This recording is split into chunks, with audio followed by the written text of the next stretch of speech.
propuestas legislativas y además un orgullo que haya salido de nuestra Universidad Autónoma de Querétaro y hoy podamos escucharla por su ponencia. Bienvenida, Isabel. Muchas gracias.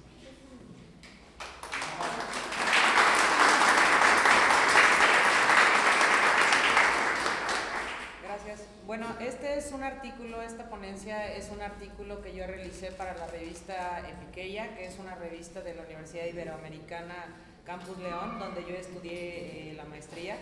Y bueno, este artículo se titula El tipo penal de feminicidio como una política pública con perspectiva de género. Entonces, bueno, el tema del que yo les voy a hablar es feminicidio. Primero, el artículo lo dividí en 6 partes principales, ¿no? Primero, explicar qué es la violencia de género. La violencia de género contra los derechos humanos y el feminicidio. La violencia contra las mujeres por razones de género es un problema a escala mundial, desgraciadamente.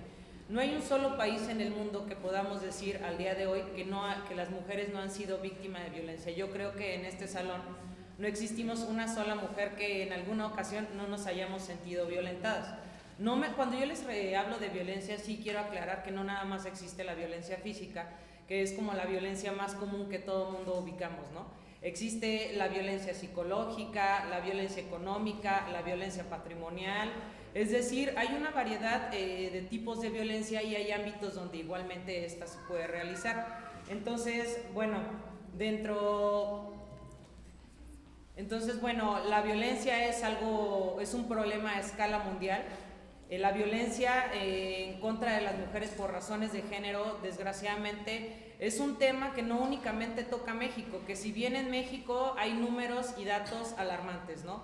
Hay datos que nos asustan, sin embargo, este es un problema que igualmente se vive en toda Latinoamérica, que se vive en Europa y que, bueno, en menos proporción se vive en algunos de los países nórdicos. Entonces, bueno, tiene sus orígenes la violencia de género en pautas socioculturales, patriarcales y misóginas, sustentadas en conductas estereotipadas respecto al rol social de las mujeres y que constituye un mecanismo de dominio, control, opresión, represión y discriminación de género hacia las mujeres. Es decir, ¿qué es lo que ha generado la violencia de género en contra de las mujeres? Justamente que se nos domine, se nos controle, se nos oprima, se nos reprima y se nos discrimine porque no cumplimos con esos roles estereotipados de qué es lo que debemos de hacer las mujeres o cómo debemos de ser en la sociedad. Cuando no cumplimos justamente con eso que se cree de cómo debemos ser las mujeres es cuando empezamos a ser víctimas de la violencia. ¿Dónde somos víctimas de las violencias? En todas partes. Igual somos en la calle mediante el acoso callejero, igualmente somos en las aulas, igualmente somos en nuestras casas cuando, por ejemplo, nos dicen, ¿por qué no? A las mujeres el hecho de asumirlas como las responsables y las reinas del hogar, como las que se ganan las licuadoras en las rifas, como las que nos ganamos los hornos de microondas, es creer que únicamente nuestro papel predominante es dentro del hogar. Y bueno, el hecho de que nosotras ya también salgamos a trabajar y que participemos también en la vida pública y en la vida privada, eso significa que poco a poco ha habido un reconocimiento de la mujer que nos lo hemos ganado, sí tenemos que decir las mujeres a pulso y claro que los hombres también son importantes en esta lucha por la igualdad. Entonces, la violencia contra las mujeres es una violación directa a los derechos y libertades humanas. No se puede concebir un Estado que cumpla sus fines propios, ni mucho menos democráticos, si no se respeta el derecho de todas las mujeres a vivir libres de violencia y de discriminación. La violencia contra la mujer se ha definido por múltiples normatividades, tanto internacionales como nacionales. Dentro de las internacionales está, bueno, evidentemente la CEDAW, está Belém do Pará, que señala que la violencia contra las mujeres es cualquier acto o conducta basado en su género que cause muerte, daño o sufrimiento físico, sexual o psicológico a la mujer, tanto en el ámbito público como en el privado. Igualmente, posteriormente a eso, lo retoma la Ley General de Acceso de las Mujeres a una Vida Libre de Violencia, que esta es como la primera ley en México que justamente cumplió su 10º aniversario. Y bueno, que en esta ley igualmente refuerza todo lo que está señalando tanto la CEDAW como Belém do Pará. Cuando les hablo de estos dos normatividades a nivel internacional, son como las normas madres de donde surgió justamente las políticas públicas con perspectiva de género en México. son las normatividades donde señalan esta obligatoriedad que tiene el Estado mexicano de emitir políticas públicas con perspectiva de género ante la grave violencia pues que existía y que existe en contra de las mujeres.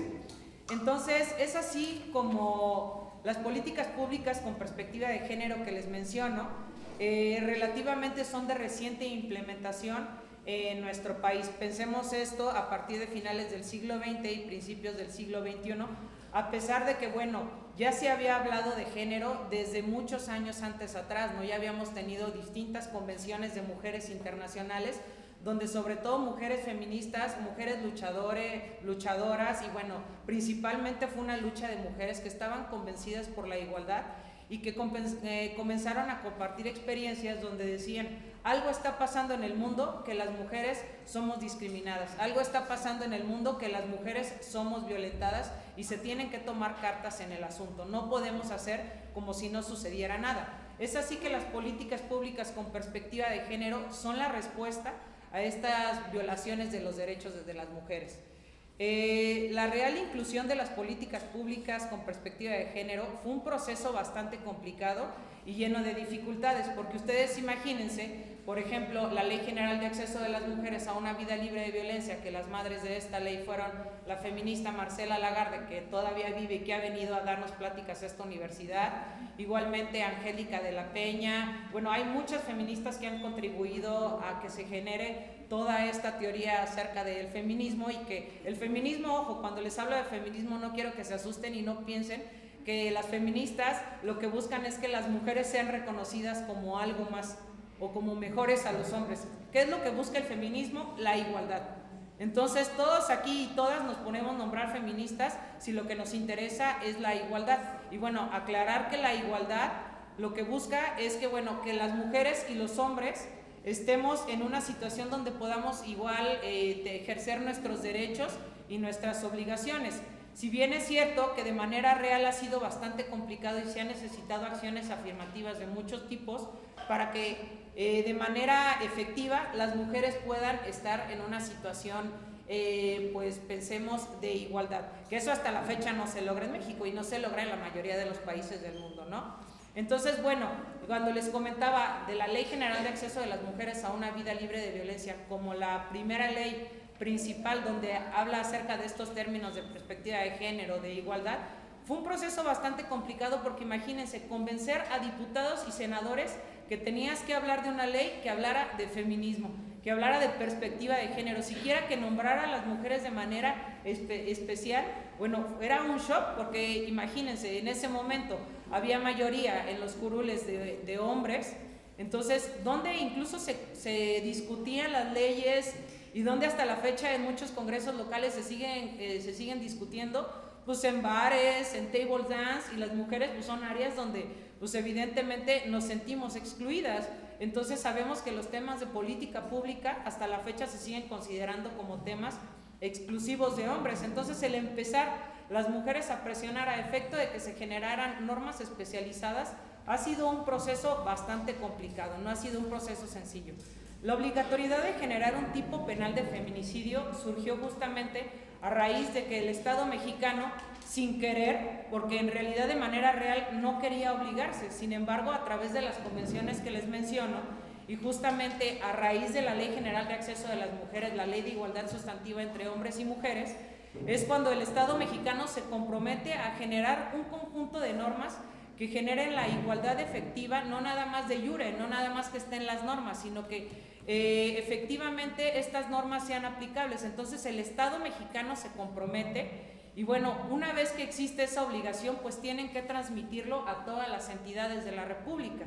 Y es así que en el estado de Querétaro se genera el tipo penal de feminicidio. Y bueno, sí es importante hablar que yo en ese periodo estuve trabajando en el Instituto Queretano de las Mujeres. Yo estaba en un área muy interesante que se llama de armonización legislativa. Entonces, en esta área lo que yo tenía que hacer es analizar las normas tanto de nivel nacional como internacional, y decir dónde Querétaro se estaba quedando rezagado en materia de derechos humanos de las mujeres. Entonces, nosotras como instituto propusimos, bueno, que debía existir un tipo penal de feminicidio Uno, porque era una obligación normativa que tenía el Estado de Querétaro.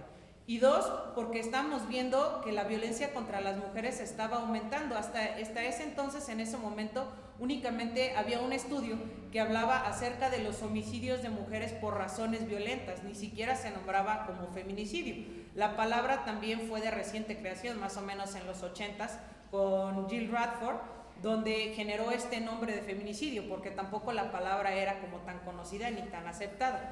Es así que bueno, en Querétaro en el año 2013 se genera el tipo penal de feminicidio y dice, tal cual como actualmente se encuentra en el Código Penal, en el artículo 126 bis, dice, al que prive a una mujer por razones de género, se la darán de 20 a 50 años de prisión y de 500 a 700 días de salario mínimo, y mediante 7 fracciones especifica qué es el feminicidio. Entonces, bueno, cuando yo les digo feminicidio, quiero que se entienda, y voy a dar un concepto bastante largo por una teórica, para efecto de que comprendan qué es el feminicidio, pero también qué es la violencia feminicida, que es como la antesala al feminicidio.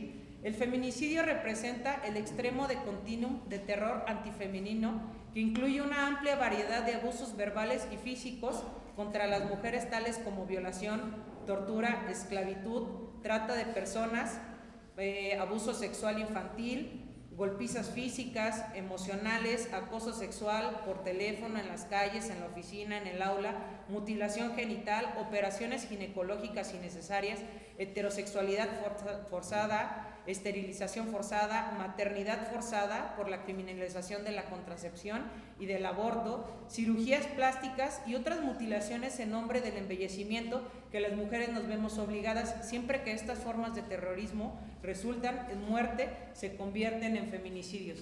Es decir, entonces, si bien el feminicidio es el privar a una mujer exclusivamente porque es mujer y se escoge a esa persona, no por el hecho, porque una de las discusiones que nos decían, ¿por qué generar un tipo penal de feminicidio específico para las mujeres a diferencia del homicidio?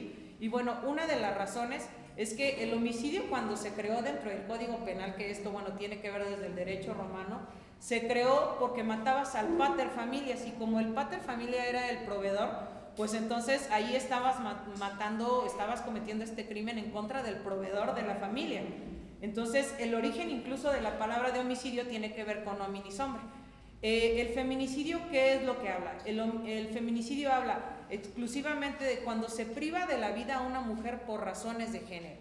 Entonces, por un lado, tiene que ver con que no se puede reducir a la mera definición de la conducta consistente en privar de la vida de manera cruel a una persona del sexo femenino. Tiene un metasignificado, pues la víctima es escogida por ser mujer. El sujeto activo realiza dicha conducta por considerar que la mujer no cumplía con los roles y valores que desde su concepción ideológica tendría que haber satisfecho. La desobediencia de las mujeres a las pautas culturales dominantes tiene que ser sancionada de manera ejemplar. Es así que la violencia emerge como la vía idónea para someter, corregir, reprender o castigar a la víctima.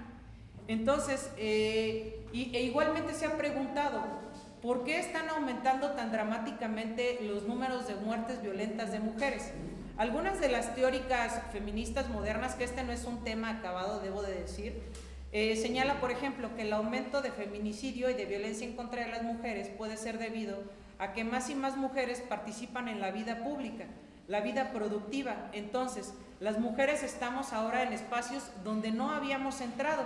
La violencia podría ser una respuesta conservadora a fin de que las mujeres volvamos a nuestros lugares tradicionales. Sin embargo, pues yo creo que ya la sociedad está en un punto donde las mujeres ya no vamos a regresar a las casas y las mujeres ya no queremos estar en las casas. Si bien hay muchas que nos gusta, por ejemplo, ejercer nuestro rol tradicional de madres, pero habemos otras que decimos no. Es mi elección y yo no quiero ser madre. Y bueno, la sociedad castiga y hasta la fecha sigue criticando a las mujeres que decimos no queremos ser madres, a las mujeres que decimos me visto como me gusta, a las mujeres que decimos no nos vamos a someter a las cuestiones que deberíamos de ser a las mujeres. Digo, ¿cuántas de nosotras, por ejemplo, en la escuela nos regañaban porque las mujeres no debíamos de correr? ¿Cuántas veces, por ejemplo, a mí como abogada, es muy común, trabajaba con un abogado en un despacho y siempre cuando se referían al abogado, él era el abogado, ¿no? Y poníamos lumbreras casi al lado de él, y yo pensaba que era la secretaria. Y a mí incluso los abogados me daban la espalda, y bueno, a mí me molestaba eso, porque consideraban el punto de vista de todos los hombres, pero de la abogada decía, bueno, yo me titulé por promedio, bueno, yo tengo un máster, y podía yo pensar en mi cabeza todos los reconocimientos que yo había tenido, pero para ellos el hecho de que yo fuera mujer significaba que no tenía un valor, y entonces toda la vida, como bien dice la primera ponente, pues hemos tenido que comprobar las mujeres que somos importantes, incluso en el tema del feminicidio. El problema es que no se nos reconoce como seres humanos. Entonces, ¿cuál es el problema del feminicidio? Primero, convencer a los hombres que este es un problema. Segundo, reconocer que debe haber algo que se nombre, porque recuerden que lo que no se nombre no existe. Entonces, si nosotros no nombramos el feminicidio, no existe y lo pasamos por alto. Muere una mujer más, y bueno, no mencionamos o no hacemos hincapié de que muere una mujer, pero por razones de género, que también es desgraciado y es muy desafortunado que mueran hombres por robos, que mueran hombres por el narcotráfico y por todas las causas del homicidio. Sin embargo, lo específico del feminicidio es que morimos por el hecho de ser mujeres, por eso nos eligen, porque no cumplimos con los roles tradicionales y dominantes. Bueno, ya no me voy a ampliar mucho. Entonces, algo que quiero mencionar es que cuando nosotros hablamos de feminicidio ha habido una clara dificultad para comprender este tema y su real urgencia y su real gravedad. Las gráficas, los índices, los datos cualitativos son tan diversos. Por ejemplo, el INEGI ha dado datos respecto a las muertes violentas de mujeres, porque bueno, no lo querían mencionar como feminicidios. Entonces, ellos daban datos, por ejemplo, decían que 1 de cada 10 homicidios es de mujeres por causas violentas. Esto fue en un estudio que se hizo de 1985 al 2009 por parte de la Comisión Especial para el Seguimiento de Feminicidios. Posteriormente, en el año 2013, el Observatorio Ciudadano Nacional del Feminicidio señalaba que 1,000 mujeres eran privadas de la vida de manera anual. Esto es más o menos 2.7 mujeres por día. Y posteriormente, datos más actualizados señala que al día 7 mujeres son víctimas en nuestro país de feminicidio. ¿Esto qué quiere decir? Que cada 3 horas y media una mujer muere por causas de género. Entonces imagínense qué grave. Mientras yo estoy hablando, es probable que esté muriendo una mujer por causas de género en nuestro país. Entonces es un tema alarmante. Y bueno, ya para concluir, les quisiera decir, si bien ha habido grandes avances normativos respecto al reconocimiento de los derechos humanos de las mujeres, tenemos ya más o menos unas 5 o 7 leyes especializadas en el tema de violencia contra las mujeres, ya está en papel, ya se nombró, y ese es un esfuerzo que se le debe reconocer a las feministas y a todas las mujeres que buscamos la igualdad.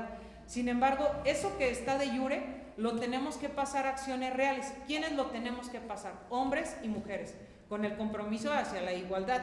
Entonces, este tema no es un tema acabado, es un tema que se necesita estar construyendo y que necesita haber políticas públicas que sean realmente eficientes, que sirvan, y bueno, que la sociedad esté convencida que jamás vamos a llegar a ser una sociedad de avanzada, ni democrática, ni justa, si no se nos considera a las mujeres como seres humanos. Y bueno, dice Kafka, somos la innegable mitad. Entonces estamos en la obligación, incluso somos el 51.3% de la población. Entonces nos tienen que voltear a ver, tenemos que ganarnos esos espacios, y los hombres nos tienen que reconocer pues como sujetas de poder y como actoras importantes en la vida de este país. Entonces bueno, eso es todo, y disculpen si me pasé del tiempo.